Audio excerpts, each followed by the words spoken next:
빗소리가 창문을 두드립니다.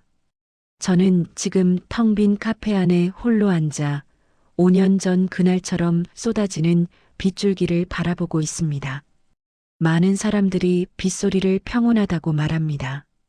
마음을 차분하게 가라앉힌다고, 위로가 된다고 말하죠. 하지만 제게 비는 언제나 달랐습니다. 비는 제게서 무언가를 앗아가는 소리였습니다. 5년 전 빗길에서 제 동생을 앗아갔습니다. 그리고 2년 전 한 사람을 앗아갔습니다. 사랑은 용서보다 앞서 올 수 없었습니다. 그런데 우리에게는 용서할 수 있는 시간이 주어지지 않았습니다. 이것은 제 이야기입니다.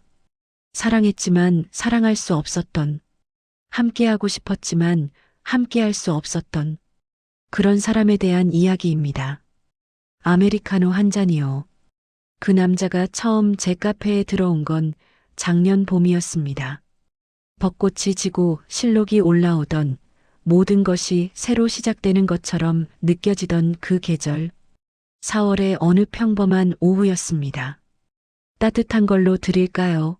차갑게 드릴까요? 저는 카운터 너머로 그에게 물었습니다. 따뜻하게요. 그는 공손하게 대답하고는 창가 자리로 향했습니다. 검은색 테두리 안경을 쓴 그의 모습이 눈에 들어왔습니다. 정갈하게 빗어넘긴 머리, 회색 코트, 깔끔한 인상. 첫인상은 조용한 사람이었습니다. 카페를 운영한 지 2년이 넘으면서 저는 손님들의 유형을 어느 정도 파악할 수 있게 되었습니다. 시끄럽게 수다를 떨고 싶은 사람, 데이트를 즐기러 온 커플, 조용히 작업을 하고 싶은 사람, 그리고 혼자만의 시간을 원하는 사람. 그는 명백히 마지막 유형이었습니다. 혼자 있고 싶은 사람의 전형. 커피를 만들면서 저는 가끔 그를 쳐다봤습니다. 그는 창밖을 바라보고 있었습니다. 무언가를 생각하는 듯한, 조금은 슬퍼 보이는 얼굴이었습니다. 아메리카노 나오셨습니다. 제가 커피를 가져다 주자 그는 고개를 들어 저를 바라봤습니다. 감사합니다. 그의 목소리는 생각보다 부드러웠습니다. 그리고 그는 다시 창밖을 바라봤습니다. 그날 이후 그 남자는 거의 매일 왔습니다. 정확히 말하면 평일 오후 4시, 딱 그 시간에 딱 그 자리에 앉았습니다. 시계처럼 정확했습니다. 주문도 언제나 똑같았습니다. 따뜻한 아메리카노, 설탕도 시럽도 없이. 어떤 날은 노트북을 가져와 무언가를 작업했고 어떤 날은 책을 읽었습니다. 가끔은 그냥 창밖만 바라보기도 했습니다. 1시간 정도 머물다가 조용히 일어나 계산을 하고 나가는 것이 그의 일상이었습니다. 처음 몇 주는 그저 성실한 단골이려니 생각했습니다. 하지만 한 달이 지나고 2달이 지나면서 저는 그가 조금 다르다는 걸 느끼기 시작했습니다. 그는 단순히 카페가 좋아서, 커피가 맛있어서 오는 것 같지 않았습니다. 뭔가 다른 이유가 있는 것처럼 보였습니다. 무언가를 기다리는 것처럼, 아니면 누군가를 관찰하는 것처럼. 그리고 어느 날 저는 깨달았습니다.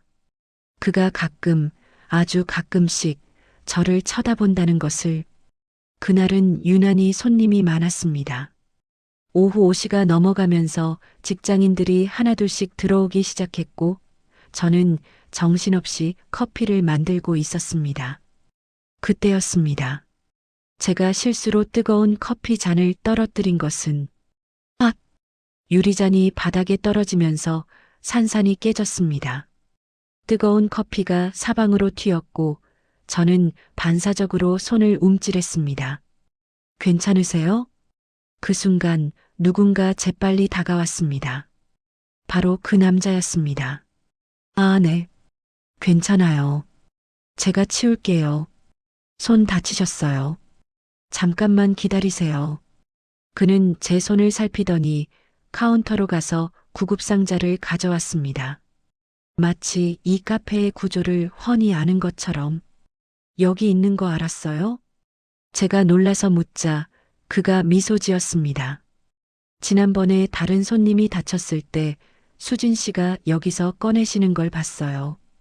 그는 제 손목을 조심스럽게 잡고 작은 상처에 소독약을 바른 뒤 밴드를 붙여줬습니다. 손가락이 제 손목에 닿는 순간 묘한 전율이 흘렀습니다. 그것은 단순한 친절 이상의 무언가였습니다. 온기 같은 것, 아니, 더 정확히 말하면 관심 같은 것. 고맙습니다. 천만에요. 조심하세요, 수진 씨.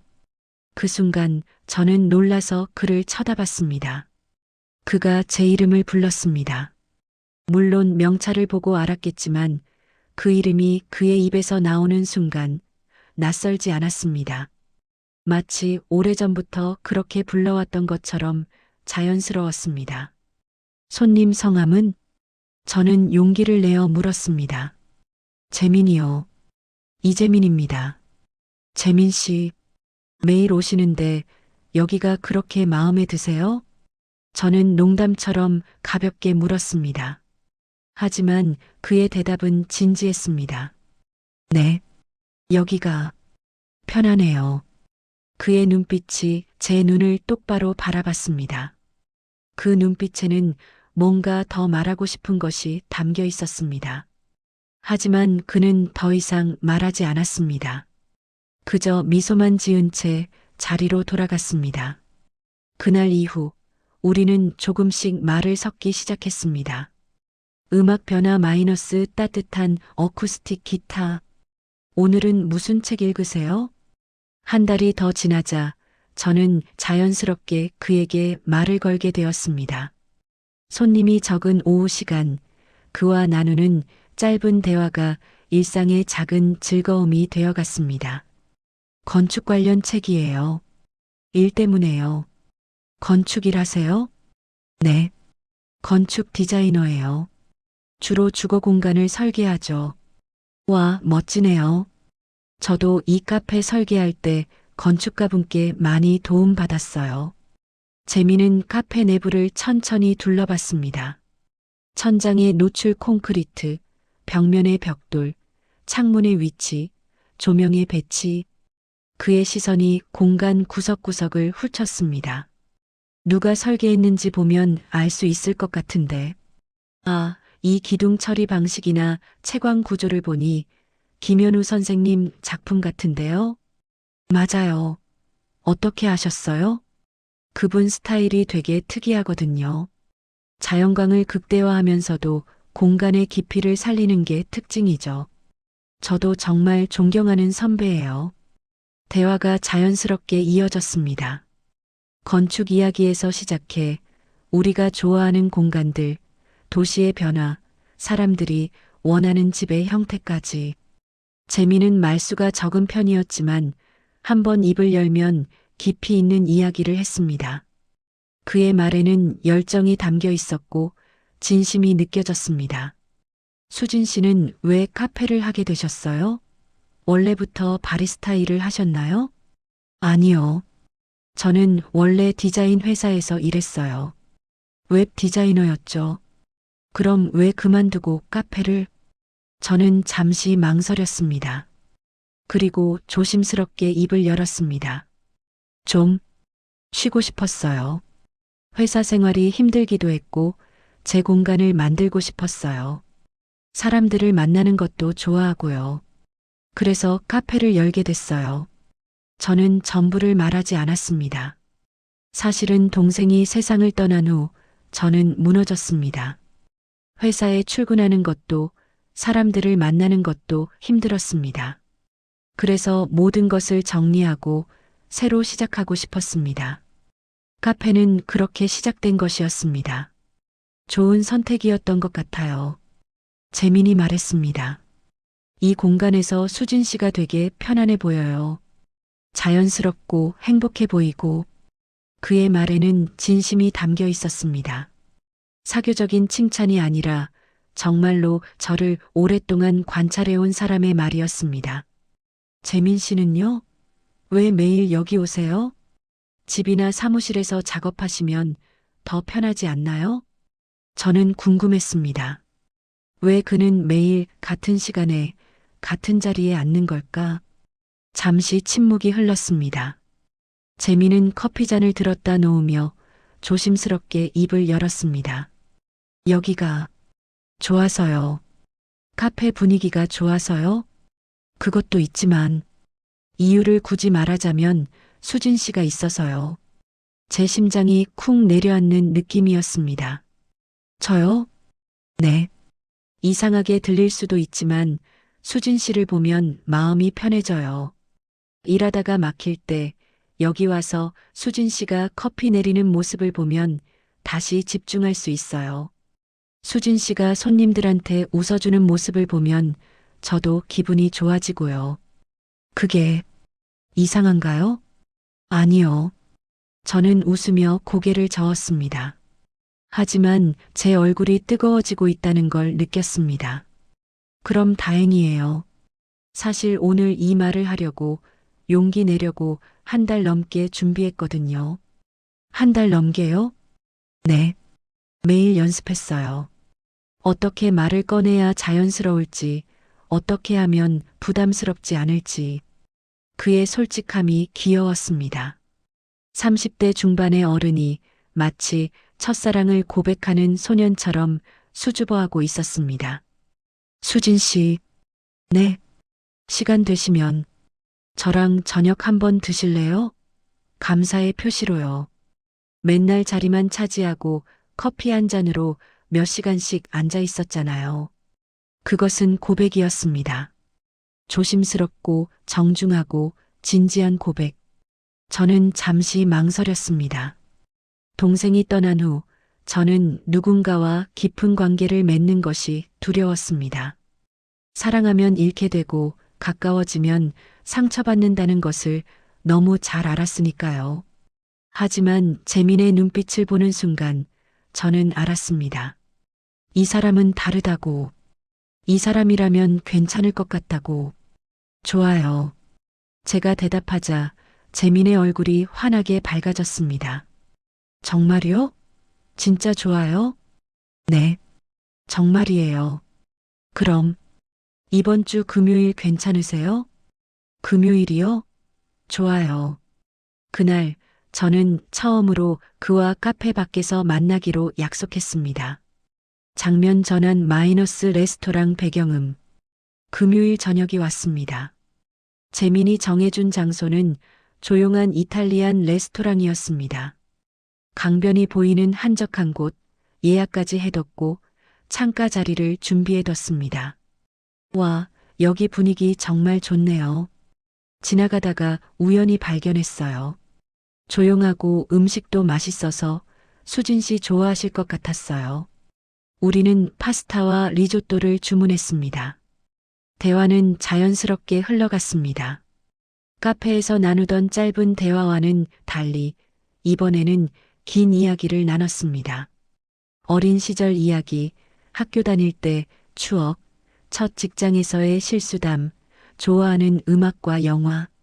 재미는 제가 생각했던 것보다 훨씬 더 따뜻한 사람이었습니다.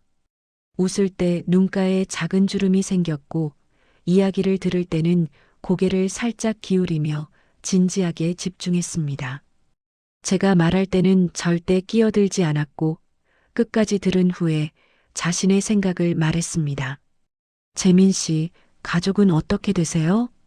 제가 물었습니다. 부모님이랑 여동생 하나 있어요. 동생은 지금 뉴욕에서 유학 중이에요. 패션을 공부하고 있죠. 수진 씨는요?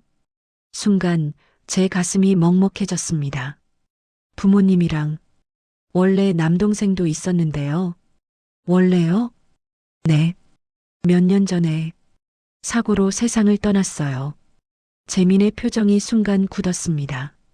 손에 들고 있던 포크를 내려놓았습니다. 죄송해요. 제가 괜한 질문을 했네요. 아니에요, 괜찮아요. 이제는 어느 정도 괜찮아졌어요. 처음엔 정말 힘들었는데 시간이 지나니까 조금씩 나아지더라고요. 엄마는 아직도 많이 힘들어 하시지만요. 동생분이 몇 살이었어요? 19이었어요. 대학 입시를 준비하던 고등학교 3학년이었죠. 재미는 아무 말도 하지 못했습니다. 그저 제 손을 살짝 잡아주었습니다. 그런데 이상했습니다. 그의 손이 떨리고 있었습니다. 어떻게 돌아가셨는지 여쭤봐도 될까요? 교통사고였어요. 빗길에서요. 동생이 횡단보도를 건너다가 저는 더 이상 말을 잇지 못했습니다. 아직도 그 이야기를 할 때면 목이 메었습니다. 5년이 지났지만 여전히 아팠습니다. 미안해요. 괜히 슬픈 이야기를 했네요. 아니에요. 말씀해 주셔서 감사해요. 재민의 목소리도 떨리고 있었습니다. 그는 한참 동안 제 손을 잡고 있었습니다. 아무 말도 하지 않은 채 그저 제 손을 감싸쥐고 있었습니다. 그의 손이 따뜻했습니다. 그날 저녁 우리는 정말 많은 이야기를 나눴습니다. 슬픈 이야기도 있었지만 그보다 더 많은 것들을 나눴습니다. 좋아하는 계절, 가고 싶은 여행지, 좋아하는 음식, 취미, 꿈, 일상의 작은 행복들. 재미는 아침에 일어나자마자 창문을 열고 공기를 마시는 것을 좋아한다고 했습니다. 비 오는 날 집에서 책 읽는 것을 좋아한다고, 가을을 제일 좋아한다고, 언젠가는 제주도에 작은 집을 짓고 싶다고 말했습니다. 저는 라벤더 향을 좋아한다고, 새벽에 깨어서 듣는 새소리가 좋다고, 손님 없는 카페에서 혼자 커피를 마시는 시간이 행복하다고 말했습니다. 우리는 닮은 점도 많았고 다른 점도 많았습니다. 하지만 이상하게도 그 모든 것들이 조화로웠습니다. 식사를 마치고 레스토랑을 나왔을 때 밖에는 가랑비가 내리고 있었습니다. 우산 없으시죠? 제 것 같이 쓰실래요? 재민이 우산을 펼쳤습니다. 저는 고개를 끄덕이고 그의 우산 아래로 들어갔습니다. 우리의 어깨가 스쳤습니다. 카페까지 걸어가실래요? 아니면 택시 부를까요? 걸어가요. 날씨도 좋고. 우리는 천천히, 아주 천천히 걸었습니다. 빗소리가 우산을 두드리는 소리, 거리의 불빛, 차들이 지나가는 소리. 모든 것이 낭만적으로 느껴졌습니다. 오늘 정말 즐거웠어요, 수진 씨. 저도요, 재민 씨. 또 만날 수 있을까요? 카페 말고 이렇게요. 그럼요. 당연하죠. 재민이 빙그레 웃었습니다. 그 웃음이 제 가슴을 따뜻하게 만들었습니다. 마치 봄날의 햇살처럼. 카페 앞에 도착했을 때 재민은 우산을 제게 건넸습니다. 이거 쓰고 들어가세요. 내일 카페에서 돌려받으면 되니까요. 그럼 재민 씨는요? 비 맞고 가시게요? 집이 가까워요. 조금밖에 안 남았어요. 그래도 같이 들어갈래요? 커피라도 한 잔 더 드시고 가세요. 재미는 잠시 망설이다가 고개를 끄덕였습니다.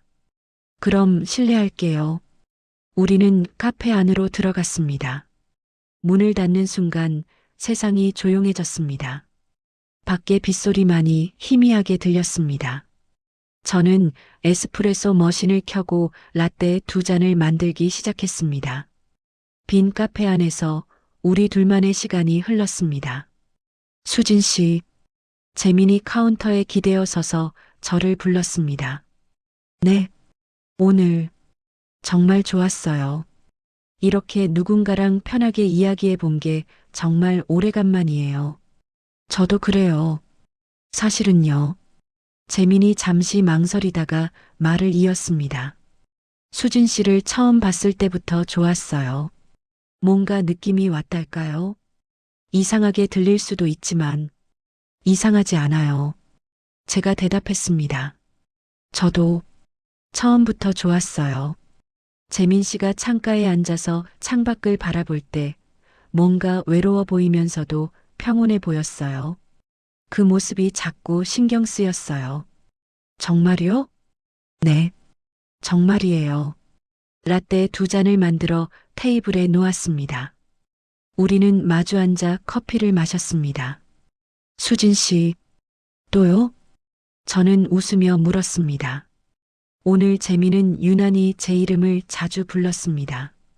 뭐랄까, 아무 이유 없이 끌렸어요. 첫눈에 반했다는 말이 진짜 있구나 싶었어요.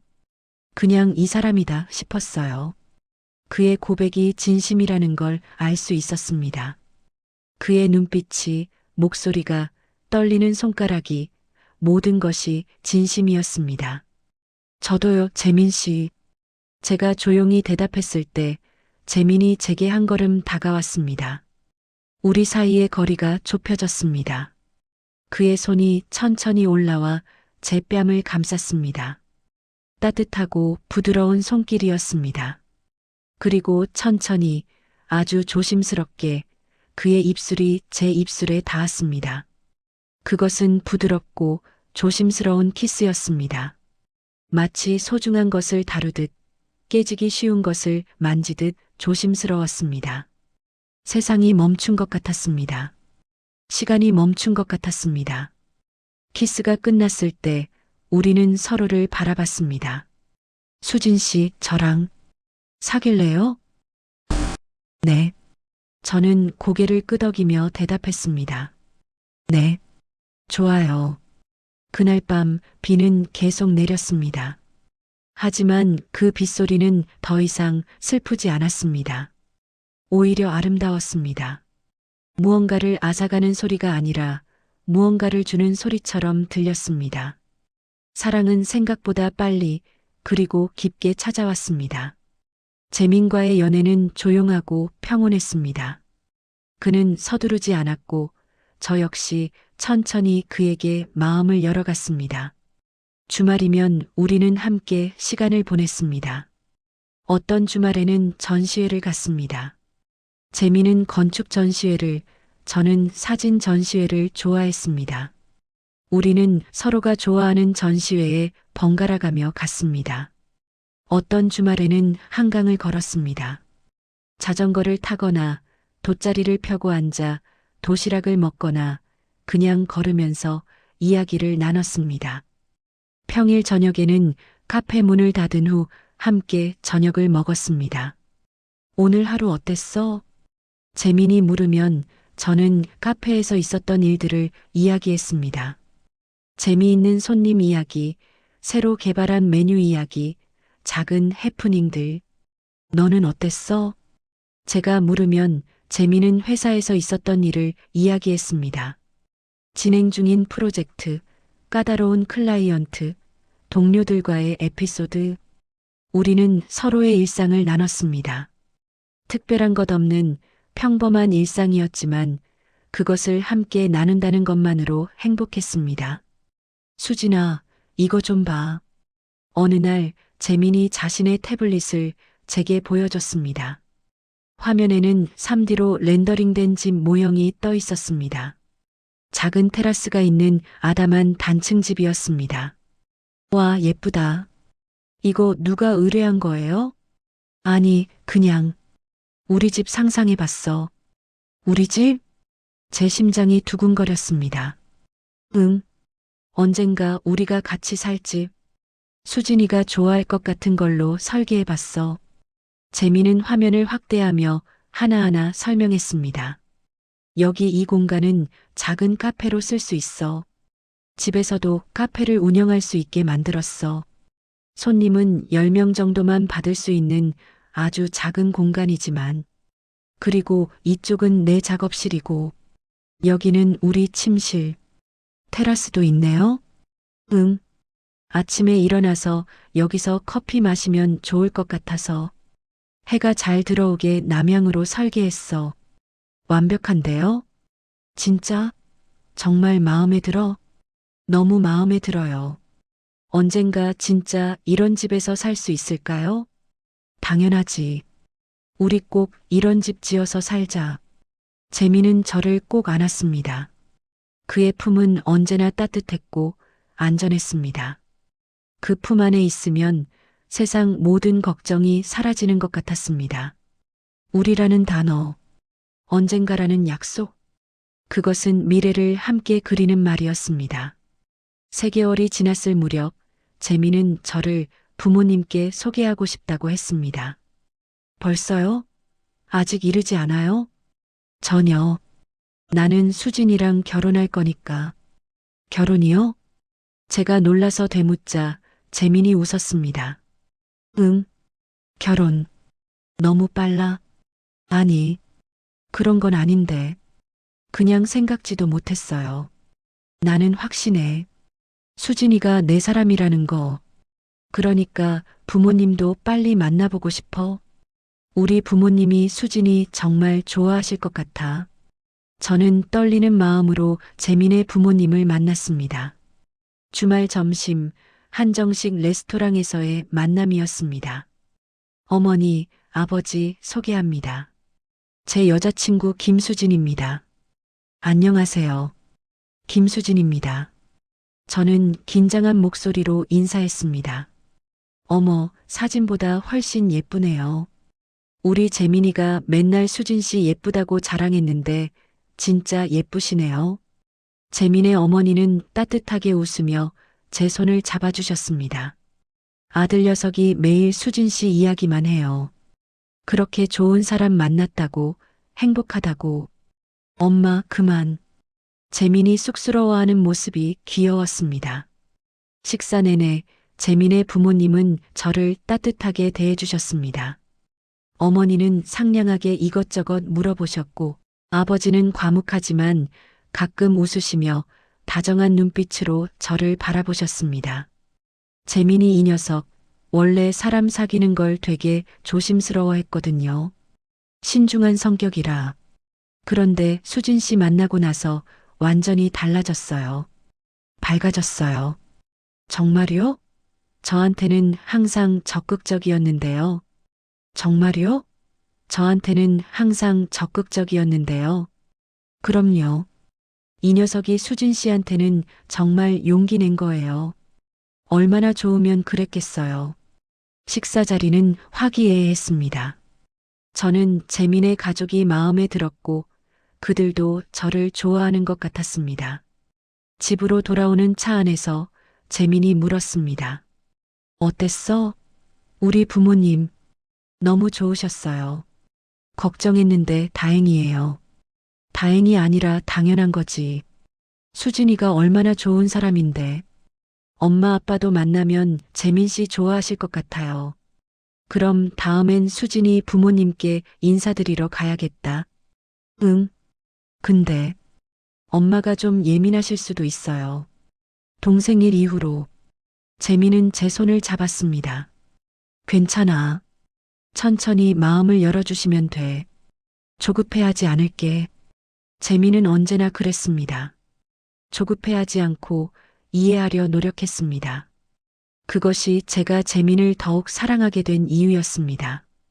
6개월째 되던 날, 재민은 저를 깜짝 여행으로 데려갔습니다. 어디 가는 거예요? 가면 알아. 공항에 도착해서야 저는 알았습니다. 제주도였습니다. 깜짝 여행이야. 2박 3일. 카페는 알바생한테 부탁했어. 너 좀 쉬어야 돼. 맨날 일만 하잖아. 제주도의 바다는 푸르고 맑았습니다. 우리는 렌터카를 빌려 해안도로를 드라이브했습니다. 창문을 열고 달리는데 바닷바람이 상쾌하게 불어왔습니다. 중간중간 멈춰서 작은 카페들을 돌아다녔습니다. 저는 각 카페의 인테리어와 메뉴를 유심히 관찰했고 재미는 제 옆에서 그런 저를 흐뭇하게 바라봤습니다. 일 안 하기로 했잖아. 왜 계속 관찰해? 그냥 재미있어서요. 각 카페마다 개성이 있어서 보는 게 즐거워요. 수진이 같은 사장님 만난 손님들은 정말 행복하겠다. 왜요? 진짜 좋아서 하는 게 보여. 돈을 벌려고 하는 게 아니라 정말 사람들한테 좋은 공간을 만들어주고 싶어서 하는 거. 저는 재민의 말에 가슴이 따뜻해졌습니다. 밤에는 해변을 걸었습니다. 별이 쏟아지는 밤하늘 아래 우리는 손을 잡고 파도 소리를 들으며 걸었습니다. 수진아. 재민이 갑자기 멈춰섰습니다. 응? 나랑 평생 같이 있어줄래? 그 순간 재민이 무릎을 꿇었습니다. 손에는 작은 반지 케이스가 들려 있었습니다. 이거 프로포즈예요? 제 목소리가 떨렸습니다. 응, 너무 갑작스러워. 근데 나 더 이상 못 참겠어. 매일 내 옆에 있고 싶어. 아침에 눈 뜨면 제일 먼저 내 얼굴을 보고 싶고, 밤에 잠들기 전 마지막으로 내 목소리를 듣고 싶어. 수진아, 나랑 결혼해줘. 눈물이 핑 돌았습니다. 행복한 눈물이었습니다. 이렇게 행복해도 되는 건가 싶을 만큼, 네, 네, 좋아요. 제가 대답하자 재미는 벌떡 일어나 저를 꼭 안았습니다. 진짜? 정말이야? 네, 정말이에요. 저도 재민 씨랑 평생 함께하고 싶어요. 재민은 제 손에 반지를 끼워줬습니다. 은은하게 빛나는 다이아몬드 반지. 크지 않지만 섬세하고 아름다운 반지였습니다. 사랑해, 수진아. 나도 사랑해요, 재민 씨. 그날 밤 우리는 서로를 더 깊이 느꼈습니다. 그것은 단순한 육체적 결합이 아니라 영혼의 결합처럼 느껴졌습니다. 저는 행복했습니다. 완벽하게, 충만하게 행복했습니다. 이 행복이 영원할 줄 알았습니다. 우리가 함께 늙어갈 줄 알았습니다. 그때는 몰랐습니다. 이 행복이 얼마나 연약한 것인지, 단 하나의 진실이 모든 것을 무너뜨릴 수 있다는 것을. 결혼 준비는 순조로웠습니다. 우리는 스몰 웨딩으로 하기로 했습니다. 가까운 가족과 친구들만 초대하는 작지만 따뜻한 결혼식. 양가 부모님도 만나셨습니다. 처음 만남은 고급 한정식 레스토랑에서였습니다. 재민의 부모님은 따뜻하게 저희 부모님을 맞아주셨고, 제 부모님도 재민의 부모님을 좋아하시는 것 같았습니다. 하지만 어머니는 조금 이상하셨습니다. 식사 내내 어머니는 재민을 유심히 바라보셨습니다. 뭔가 석연치 않은 표정으로. 집으로 돌아오는 길에 어머니가 말씀하셨습니다. 착한 사람 같구나. 너를 소중히 여기는 게 보여. 그렇지? 엄마, 재민 씨 정말 좋은 사람이야.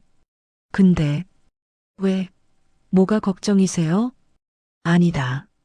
그냥 어디서 본 것 같은 얼굴이라서. 엄마도 드라마 너무 많이 보시는 거 아니에요? 재민 씨 오늘 처음 보시잖아요. 그래, 그렇겠지. 내가 착각한 거겠지.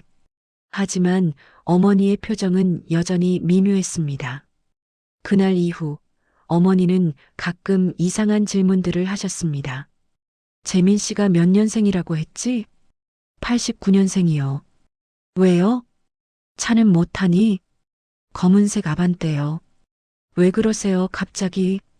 아니다. 그냥, 엄마, 뭔가 걱정되는 거 있으면 말씀하세요. 아니야. 아무것도 아니야. 저는 어머니의 태도가 신경 쓰였지만 결혼 전 흔히 있는 일이려니 생각했습니다. 딸을 보내는 어머니의 마음이 복잡한 거겠지. 그렇게 생각하며 넘어갔습니다. 긴장감 있는 음악. 그러던 어느 날이었습니다. 카페 문이 열리고 어머니가 들어오셨습니다. 평소와는 다른 긴장한 얼굴이었습니다. 엄마, 오늘 무슨 일 있어요? 얼굴이 안 좋으신데.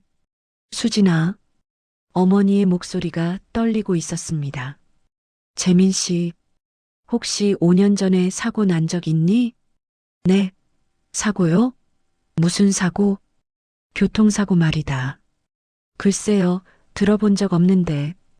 왜 그러세요, 갑자기? 어머니는 핸드백에서 낡은 서류 봉투를 꺼냈습니다. 손이 떨리고 있었습니다. 이거 5년 전 민준이 사고 때 자료들이다. 민준, 제 동생 이름. 그 이름만 들어도 아직 가슴이 먹먹해집니다. 왜 그걸 갑자기 꺼내셨어요? 여기 이 사진 좀 봐라. 어머니가 꺼낸 것은 흐릿한 사진이었습니다. 법정에서 찍힌 CCTV 화면을 캡처한 것처럼 보였습니다. 그리고 거기 한 남자의 뒷모습이 보였습니다. 이게 뭔데요? 그날 차를 몰던 사람이다. 가해자. 제 심장이 철렁 내려앉았습니다. 엄마, 설마. 재민 씨야. 세상이 돌아가는 것 같았습니다. 귀에서 윙 소리가 났습니다. 나도 처음엔 확신이 안 섰어. 얼굴도 제대로 안 나왔고. 근데 계속 신경 쓰여서 조사를 좀 해봤어.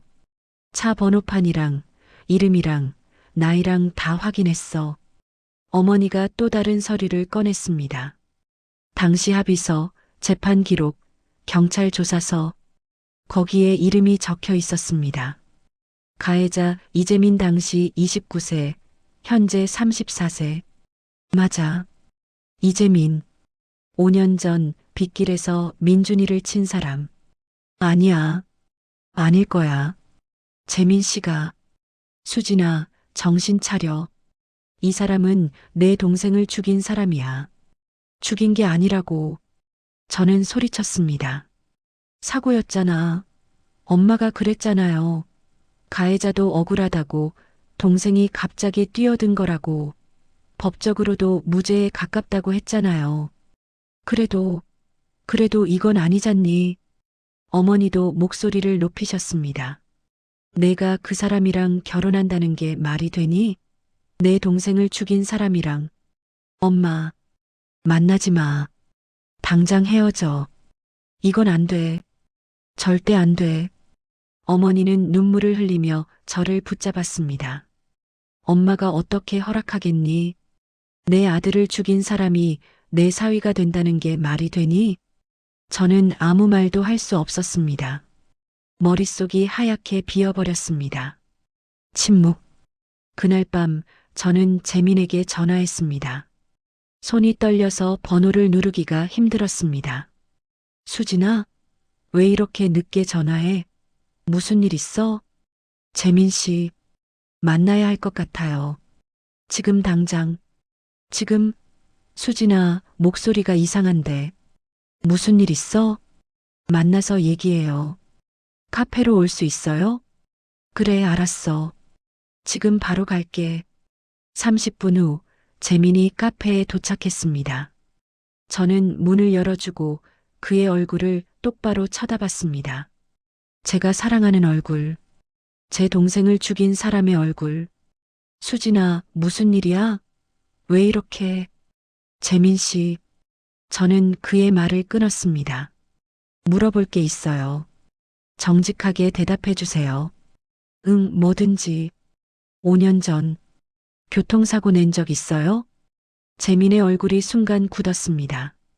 그것만으로 충분했습니다. 대답은 필요 없었습니다. 알게 됐구나. 진짜예요? 진짜. 재민 씨가 그 사람이에요? 수진아, 들어줘. 나 설명할게. 설명이 뭐가 필요해요? 제 목소리가 떨렸습니다. 내가 내 동생을 죽였잖아. 죽인 게 아니야. 재민도 목소리를 높였습니다. 사고였어. 정말 어쩔 수 없었어. 신호 지키고 가는데 갑자기. 그만해요. 저는 귀를 막았습니다. 듣고 싶지 않아요. 듣고 싶지 않다고요. 수진아, 제발. 나 정말.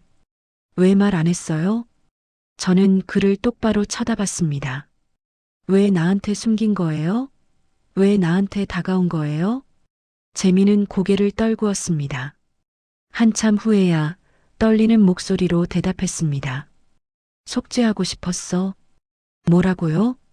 그날 이후로 단 하루도 그 아이 생각을 안 해본 적이 없어. 19살짜리 애가 내 차에 부딪혀서 내 눈앞에서. 재민의 목소리가 떨렸습니다. 매일 밤 악몽을 꿨어.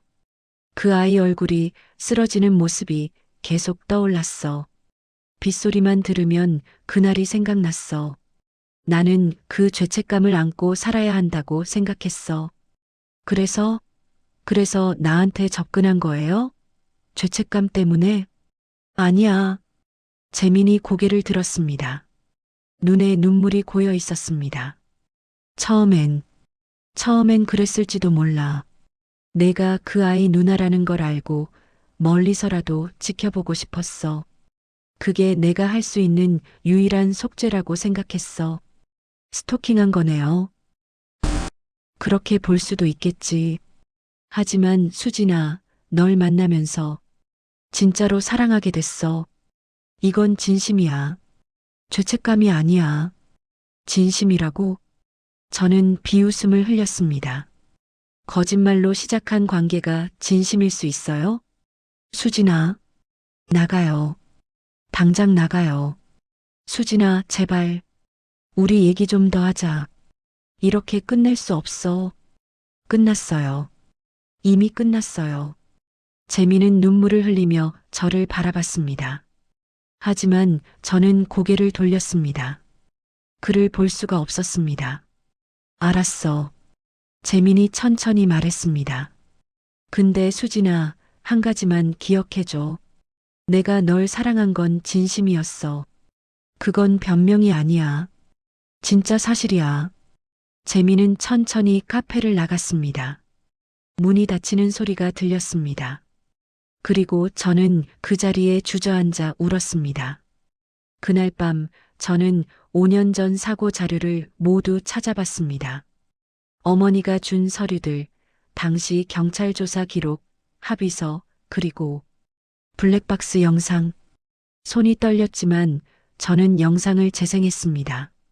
화면 속에서 비가 억수같이 쏟아지고 있었습니다. 검은색 아반떼가 신호를 지키며 천천히 주행하고 있었습니다. 속도계를 보니 시속 40km, 제한 속도를 지키고 있었습니다. 횡단보도 신호가 초록불이었습니다. 차가 천천히 진입했습니다. 그때였습니다. 갑자기 한 남학생이 우산도 없이 횡단보도로 뛰어들었습니다. 급정거 소리, 끼잉 마이너스. 하지만 빗길이라 차가 미끄러졌습니다. 쿵, 둔탁한 소리와 함께 남학생이 쓰러졌습니다. 동생이었습니다. 제 동생 민준이. 저는 영상을 멈췄습니다. 숨이 막혔습니다. 가슴이 너무 아팠습니다. 경찰 조사서를 다시 읽어봤습니다. 가해자 이재민 당시 29세은 제한 속도를 준수하며 주행 중이었고 신호 또한 정상이었음. 피해자가 갑작스럽게 횡단보도로 진입하였으며 빗길로 인한 미끄러운 노면 상태로 인해 제동거리 확보가 불가능했음.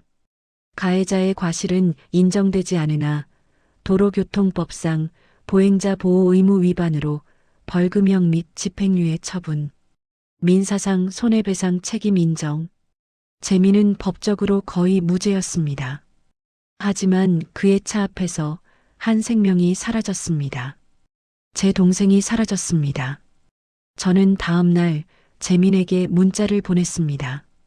5년 전 그날 정확히 뭐가 있었는지 알고 싶어요. 직접 듣고 싶어요. 1시간 후 답장이 왔습니다. 어디든 갈게. 시간 말해줘. 우리는 한강공원 벤치에서 만났습니다. 서로 거리를 두고 앉았습니다. 더 이상 가까운 사이가 아닌 것처럼. 말해봐요.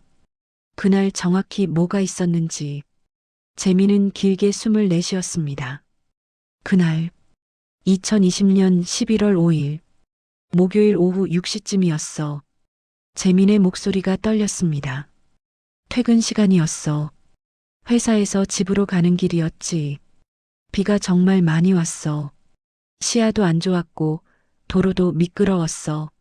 나는 조심히 운전하고 있었어. 평소보다 더 천천히. 그날따라 뭔가 불안한 느낌이 들어서 재민이 잠시 말을 멈췄습니다.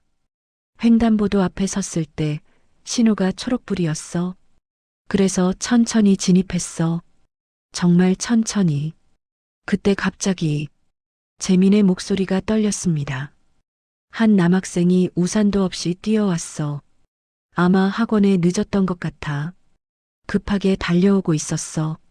나는 브레이크를 밟았는데 빗길이라 차가 안 멈췄군요. 응, 차가 미끄러졌어. 그리고 쿵 소리가 났어. 재민의 눈에서 눈물이 흘러내렸습니다. 남학생이 쓰러졌어. 나는 차에서 내려서 119를 불렀어. 손이 너무 떨려서 번호를 누르기가 힘들었어. 구급차가 올 때까지 그의 손을 잡고 있었어. 피가 너무 많이 나더라. 머리에서. 나는 계속 미안하다고 버티라고 말했어. 제발 눈 좀 뜨라고. 구급차 곧 온다고. 재민이 얼굴을 손으로 감쌌습니다. 병원에 함께 갔어. 응급실 밖에서 기다렸어. 그리고 의사가 나왔어. 그 애가 죽었다고 했어. 19살. 고등학교 3학년. 대학 입시를 준비 중이었대. 꿈이 많았대. 나는 그 자리에서 무너졌어. 재민이 저를 바라봤습니다. 경찰 조사받고 재판받고 결국 집행유예를 받았어. 법적으론 내 잘못이 크지 않다고 했어. 하지만 나는 알아. 내가 그 애를 죽였다는 거. 내 차가 그 애의 인생을 끝냈다는 거. 그럼 왜? 제 목소리도 떨렸습니다. 왜 나한테 접근한 거예요? 왜 나를 만난 거예요? 유족들이 나를 만나고 싶지 않다고 했어. 재민이 말했습니다. 합의 자리에도 변호사만 나왔어. 너희 부모님은 내 얼굴도 보기 싫다고 하셨어. 그래서 나는 합의금만 보내고 멀리서 지켜봤어. 지켜봤다고요? 응. SNS를 통해서 그 가족이 어떻게 살아가는지 조금이라도 행복해 보이면 다행이라고 생각했어. 재민이 깊게 숨을 들이쉬었습니다. 그러다 알게 됐어. 민준이 누나가 카페를 한다는 걸. 그래서 가봤어. 카페에 온 게 우연이 아니었군요. 아니, 우연이 아니었어. 처음엔 정말 그냥 미안한 마음뿐이었어. 멀리서 너를 보면서 내가 웃으면 조금이라도 마음이 편해졌어. 내가 빼앗은 가족의 일부라도 행복하다면 그걸로 충분하다고 생각했어. 근데 너를 보면 볼수록 정말 좋아지더라. 재민이 저를 똑바로 바라봤습니다. 내가 커피 내리는 모습, 손님들한테 웃어주는 모습, 힘들 때 혼자 버티는 모습. 나는 진짜로 반했어, 수진아. 그건 거짓이 아니야. 사랑이요? 저는 웃음이 나왔습니다. 비웃음이었습니다. 죄책감을 사랑이라고 착각한 거 아니에요? 아니야. 재민이 단호하게 말했습니다. 나는 구분할 수 있어. 죄책감은 죄책감이고 사랑은 사랑이야. 너를 사랑한 건 진짜야. 내 인생에서 가장 확실한 감정이었어. 그래서요? 저는 차갑게 물었습니다. 그 사랑으로 뭐 어쩌자는 거예요? 우리 계속 만나자고요? 결혼하자고요? 수진아, 내 동생 죽인 사람이랑 결혼해요? 그게 말이 돼요? 재미는 아무 대답도 하지 못했습니다. 할 수 있는 말이 없었습니다. 재민 씨도 알잖아요. 저는 일어섰습니다. 이건 안 되는 거. 우리는 처음부터 불가능했어요. 아니, 처음부터 시작하지 말았어야 했어요. 나는 포기 못해. 너를 포기해요. 저는 그를 내려다봤습니다. 나를 진짜로 사랑한다면 날 놓아줘요. 그게 진짜 사랑이에요. 저는 돌아서서 걸어갔습니다. 뒤에서 재민이 제 이름을 불렀지만 저는 돌아보지 않았습니다. 그 후 2주 동안 저는 지옥 같은 시간을 보냈습니다. 재민은 매일 문자를 보냈습니다. 수진아, 미안해. 수진아, 얘기 좀 하자. 수진아, 제발 한 번만 만나줘. 저는 답장하지 않았습니다. 재민은 전화도 했습니다. 하루에 서너 번씩. 저는 받지 않았습니다. 어떤 날은 카페 앞에서 기다리기도 했습니다. 저는 뒷문으로 나갔습니다.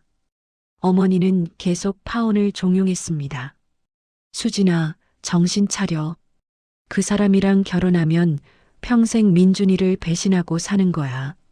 엄마, 나도 알아요. 알아요. 알면서 왜 이렇게 괴로워해? 당연한 거잖아. 엄마는 몰라요. 저는 소리쳤습니다. 내가 얼마나 그 사람을 사랑했는지. 사랑이 뭐가 중요해? 어머니도 소리를 높이셨습니다. 내 동생은, 내 동생은 어떡하고. 나도 동생 생각해요. 매일매일 생각한다고요. 저는 울부짖었습니다. 어머니도 저도 모두 울었습니다. 밤 배경음 마이너스 시계 째깍거리는 소리. 밤마다 악몽을 꿨습니다. 꿈속에서 민준이가 나타나 물었습니다. 누나, 왜 날 죽인 사람이랑 있어? 미안해, 민준아. 누나가 잘못했어. 누나는 나보다 그 사람이 더 중요해? 아니야. 절대 아니야. 하지만 동생은 대답하지 않고 사라졌습니다. 그리고 저는 혼자 남았습니다. 어떤 날 밤에는 재민이 꿈에 나타났습니다. 수진아, 미안해. 가요. 가라고요. 나 없으면 넌 행복해? 모르겠어요. 나는 너 없으면 죽을 것 같아. 그럼 죽어요.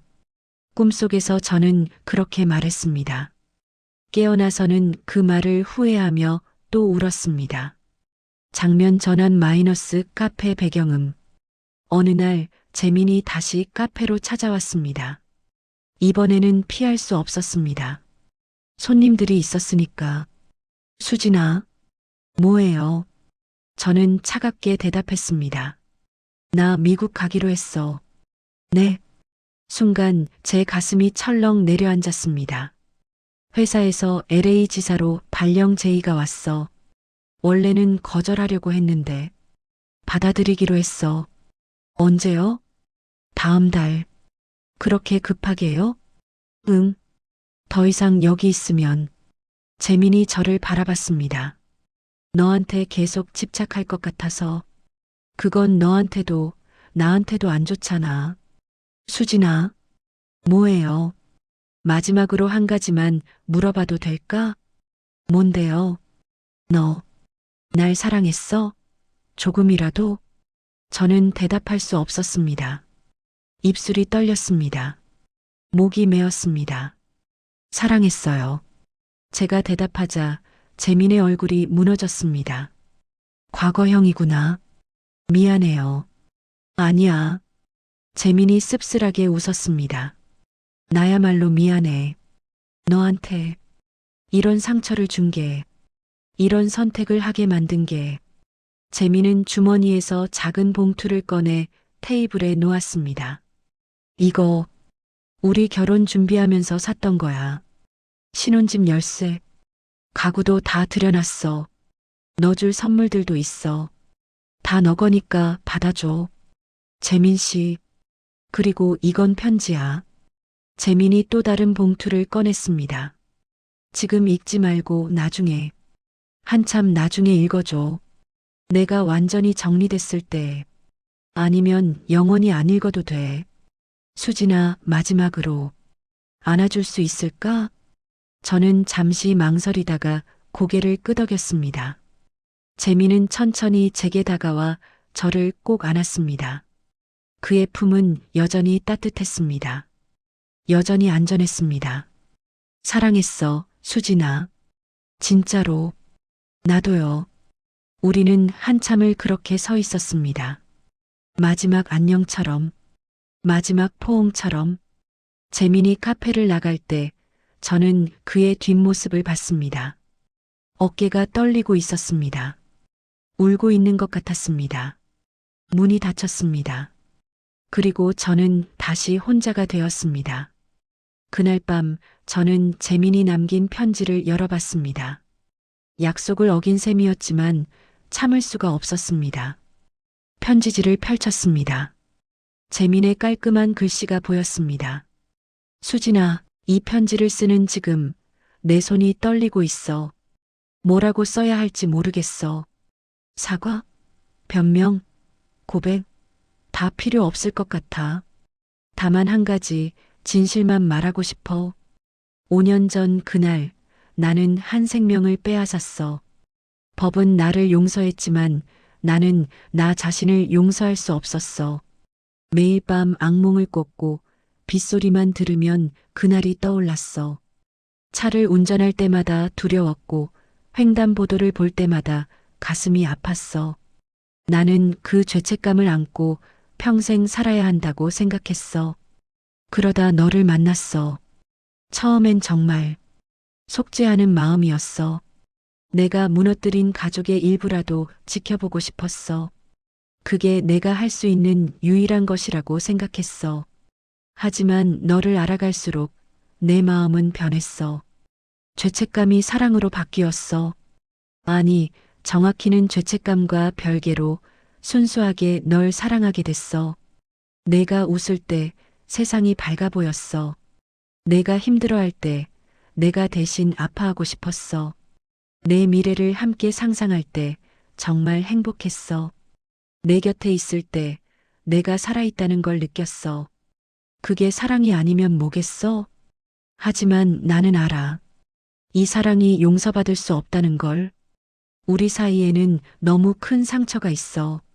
내 동생이라는 내가 지울 수 없는 죄가. 그래서 떠나. 너를 더 아프게 하고 싶지 않아. 이미 충분히 아프잖아. 내가 더 이상 너의 고통이 되고 싶지 않아. 수진아, 부디 행복해. 너는 행복할 자격이 있어.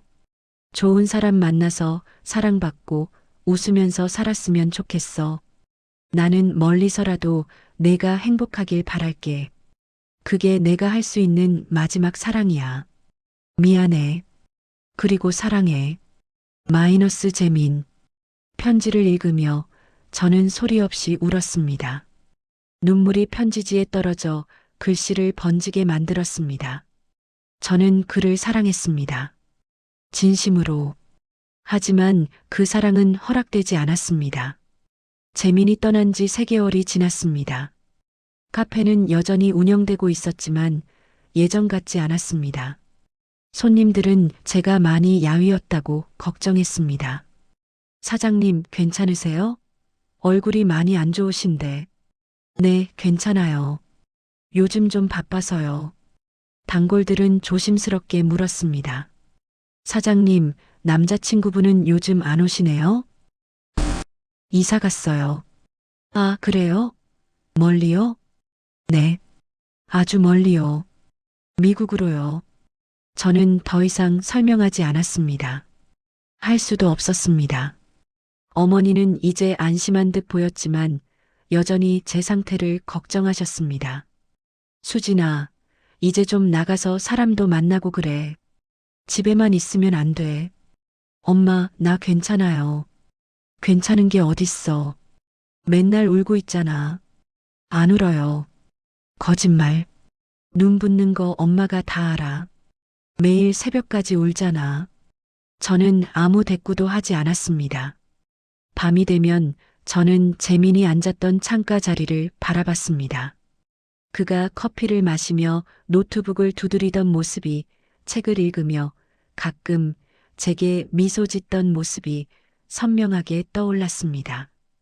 보고 싶어. 저도 모르게 중얼거렸습니다.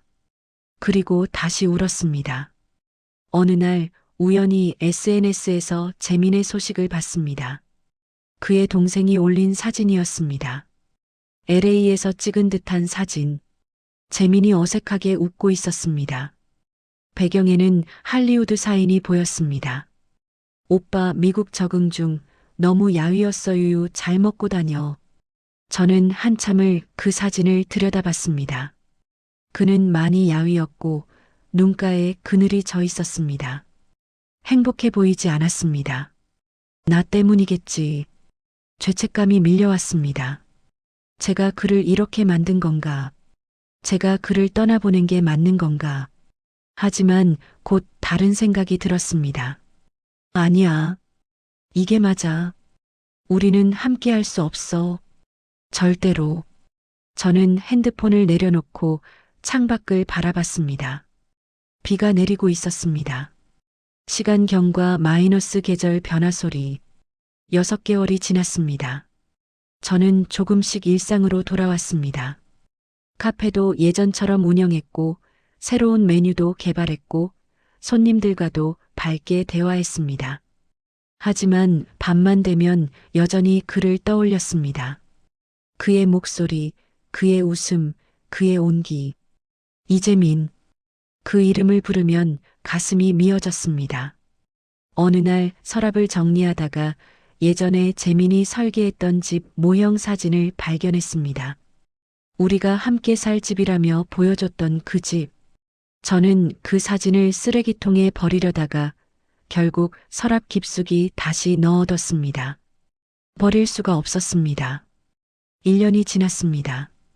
주변 사람들은 이제 괜찮냐고 물었고 저는 괜찮다고 대답했습니다. 실제로도 많이 나아졌습니다. 더 이상 매일 밤 울지 않았고 빗소리도 견딜 수 있게 되었습니다. 하지만 가끔 문득문득 그가 그리웠습니다. 창가 자리에 다른 손님이 앉아 있으면 순간 재민인가 싶어 심장이 뛰었습니다. 하지만 당연히 아니었습니다. 그는 지구 반대편에 있었습니다. 어느 날 그의 동생에게서 DM이 왔습니다. 수진 씨, 오빠 많이 그리워해요.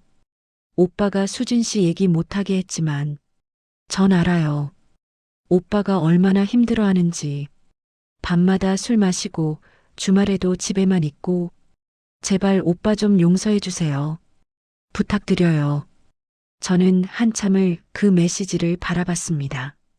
그리고 답장을 썼습니다. 부디 행복하세요. 오빠도 수진 씨도. 동생은 더 이상 답장을 보내지 않았습니다. 2년이 지났습니다. 가을이었습니다. 낙엽이 지는 거리를 걷다가 문득 발걸음을 멈췄습니다. 5년 전 민준이가 사고 난 바로 그 횡단보도였습니다. 저는 횡단보도 앞에 서서 신호를 기다렸습니다. 빨간불, 사람들이 서 있습니다. 초록불, 사람들이 건너갑니다. 저도 천천히 걸었습니다. 민준아, 저는 하늘을 올려다보며 속삭였습니다. 누나, 잘못했어.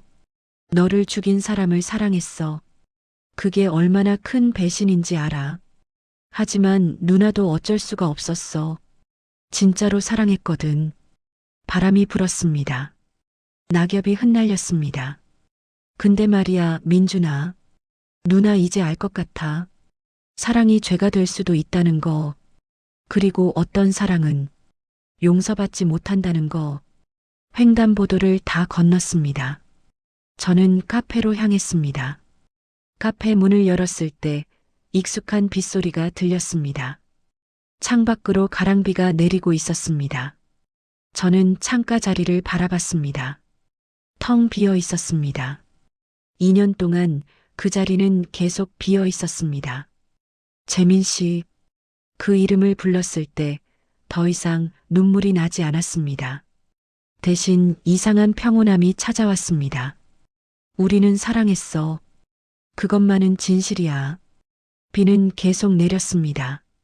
하지만 이제 그 빗소리는 슬프지 않았습니다. 그저 빗소리일 뿐이었습니다. 에스프레소 머신 소리. 저는 에스프레소 머신을 켜고 라떼를 만들기 시작했습니다. 2잔을. 하나는 제 것, 하나는 그의 것. 건배. 저는 혼자 중얼거리며 잔을 들었습니다. 그리고 마셨습니다.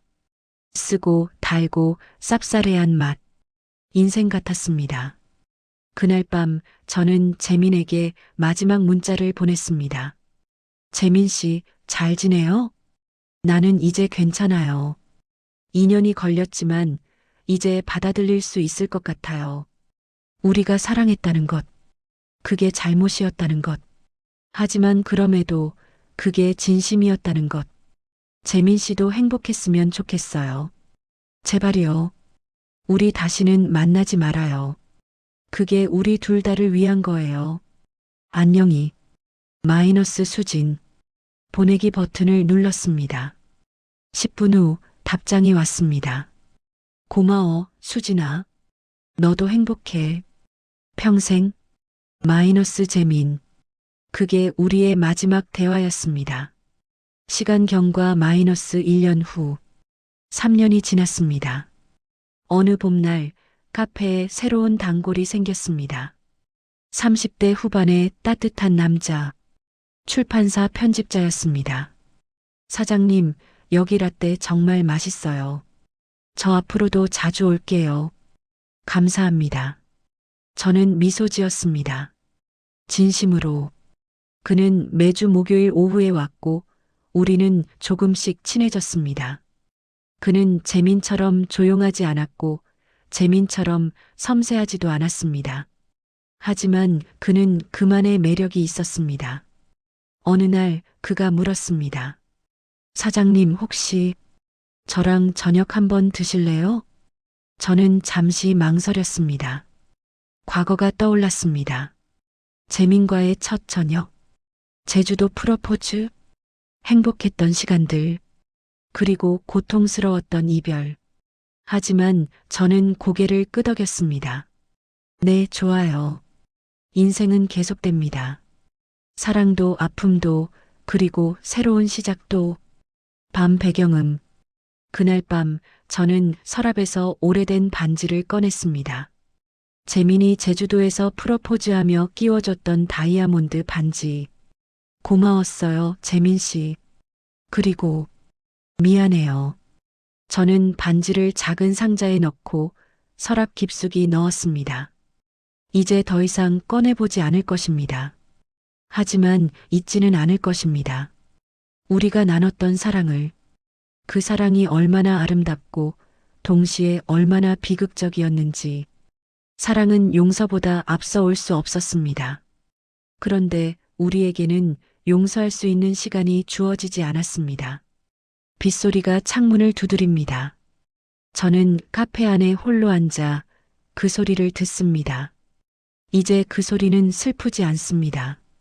그저 비가 오는 소리일 뿐입니다. 무언가를 앗아가는 소리가 아니라 무언가를 씻어내는 소리, 그리고 새로운 시작을 알리는 소리. 이 이야기는 불가능한 사랑에 대한 이야기입니다. 서로 사랑하지만 함께할 수 없는 두 사람. 과거의 상처가 현재의 사랑을 가로막는 운명의 잔인함에 대한 이야기입니다. 사랑이 항상 아름답게 끝나는 것은 아닙니다. 때로 사랑은 용서받을 수 없는 형태로 태어나기도 합니다. 하지만 그럼에도 그것이 진심이었다면 그 자체로 의미가 있습니다. 이 이야기를 듣는 모든 분들이 자신의 사랑을 소중히 여기시길, 그리고 때로는 놓아주는 것도 사랑임을 기억하시길.